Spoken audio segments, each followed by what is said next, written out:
Despite splashing nearly $500 million last summer, Liverpool are set for another summer overhaul under Andoni Iraola. Speaking in Chicago ahead of their pre-season tour in the US, the Liverpool manager admitted they'll need some defensive recruitments to prepare for the new season. I think it depends on the Connor situation. At the end, if you have a fully fit, healthy Connor Bradley, we are very happy, ready to go, and we would not be asking ourselves these questions. No, I think it's a situation that is tricky because we trust Connor in the long term. We know we want him to be our right back, but right now he's still I would say a little bit far from returning. So with the centre back, with the right back situations in terms of defensive depth, we are, I think, very thin right now. So I think it's a solution that we are trying to find, yes. So it sounds like it's something that they are monitoring, potentially bringing in maybe another centre back, possibly Gabby. We'll get more on that now because the transfer window is in full swing. So it's time for a bit of this. Rookies Roundup, right here every day. Rookies Roundup, which players are on their way. If an agent's got a story. Hello, Alex Crook. What you got for me? Crookie gets it first. Yeehaw, cowboy! There's a snake in my boot.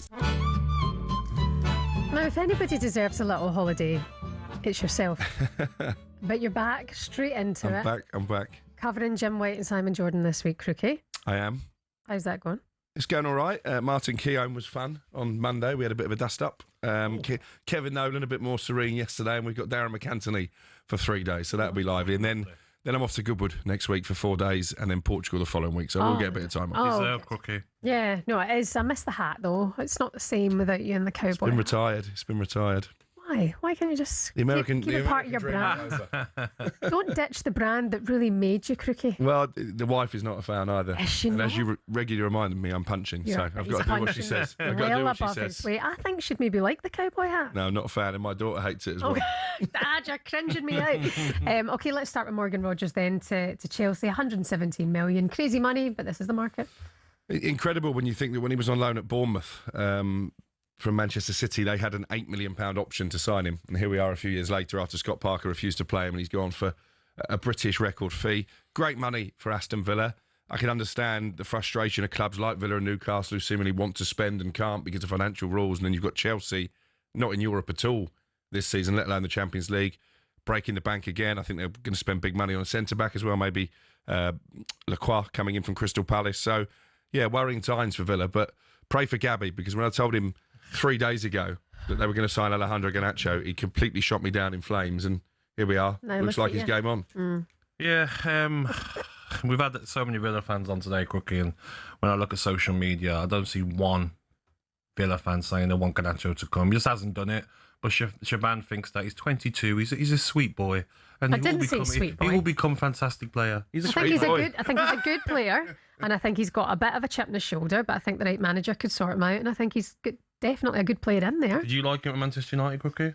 I did to start with. So did I. I thought he had a lot of potential. Maybe needed to work on his end product, but the way he handled himself after that Europa League final in Bilbao left a sour taste, and nobody was sad from a United perspective to see him leave. And didn't pull up any trees against Chelsea. In fact, I remember United winning at Stamford Bridge, and he made Dalot look like Cafu. Yeah, when he came off. Is this where Villa are at, though, Crookie, in a sense of like these financial fair play rules? We obviously can't go out and spend crazy money. Do we have to be a bit clever? And is the manager saying, you know what, for a loan, maybe obligation to buy? But there will definitely be an obligation, but what that does is it kicks it down into the next financial year, so it won't show up on the books until this time next summer. Do you think he can get like? Do you know what I mean? More out of him? Can he be the one that literally like starts Garnacho's career off again? Did he think that with Jadon Sancho as well? Didn't work, did it? No. Yeah, I just think you're being so negative about it. Like, no, he's not a bad player for a start. He's a good player, and your manager is the manager to bring the best out of people. So maybe he sees it as a challenge for himself. Maybe he sees it as somebody who could bolster the squad.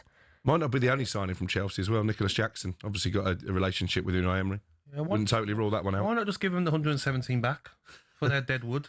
Why not just do that? That's a clever. Very downbeat this morning, Gabs. Come on. Oh, he's got a hernia. He's having a tough time. Talk to us about John Stones. What's happening there? He'll be going on a free. Yeah, he's been offered to Chelsea, and I think they're considering it. I think Lacroix probably is still their top target. Good player, John Stones. I thought he did well at the World Cup when he came in, actually. But you look at his recent injury record, it comes with risk attached, doesn't it? I guess if you can get him on a sort of free transfer and maybe a pay-as-you-play type deal, that would alleviate some of that risk. But yeah, I think Lacroix probably more likely. There's a way of doing it, isn't there? With someone like, Callum Wilson's probably similar as well, where you get a certain amount, Crookie, I don't know, let's say £50,000 a week, but then you get like really high appearance fees for starts and stuff. Maybe that's something that clubs will look at. He's not going to get the big money all out, is he? He'd be a good character to bring into that Chelsea dressing room, and maybe that's what they've been lacking over the last couple of years. Yeah, 100%. Alex Scott, 80 million on him now. Bournemouth have put this fee on him. I think it's probably higher, to be honest. I mean, the messaging I'm getting out of the South Coast is pretty firm. He's not for sale. Obviously, he's not signed this contract. We reported yesterday Chelsea have had a £64 million offer rejected. That's far too low. They look at what Elliot Anderson has gone for, what Tonali has gone for, and I think they see that as the sort of barometer of how much Alex Scott should be worth, but they're determined to keep him. Would you look at the fact that he's got 2 years left, Crookie, and does that pull it down a little bit?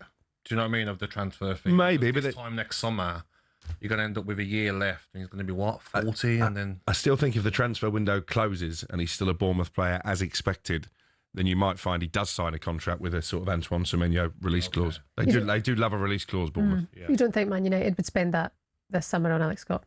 I still think if they're going to spend that type of money on a midfielder, I would still keep an eye on Carlos Baliba.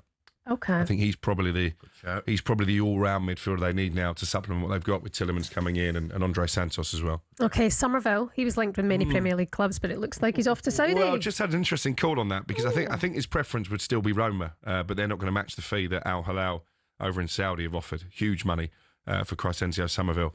Roma actually sent a private jet to London yesterday, expecting to pick up Somerville to go over to Italy and undergo his medical and sign a contract. He never turned up at the airport. Oh, no. Wow. So he's got wages as well, aren't they, Crookie? Going to be a minimum double. Yeah, but if you're Somerville, it's a cop-out, isn't it? At that stage of his career, surely you'd rather be playing how many other players in the top European league. How many other players have done it early on in their careers? John Duran's already left, hasn't he? Where's he gone now? Benfica? Good move for him. Yeah. He'll be retired in 3-4 years. And they go for the money and then they want out quicker. Yeah, absolutely. Crookie, you've got big news coming out of Southampton? Yeah, we're expecting an update on the Tondereka situation right at the top of our show. Obviously, he's under FA investigation for Spygate, so a bit of news on that right at the top. What do you tell us now, Crookie? What are you saying for your show? Spill the beans. It's under embargo till 10 o'clock. Oh, get out of here. They wanted to save it for the big show. Is he sacked? Is he staying? Is he still spying on people? Find out at 10 o'clock. All right. We'll Stay tuned. Crookie, as ever, thank you so much. Cheers, good to see you. Have a good show as well today. talkSPORT's Chief Football Correspondent Alex Crook with us.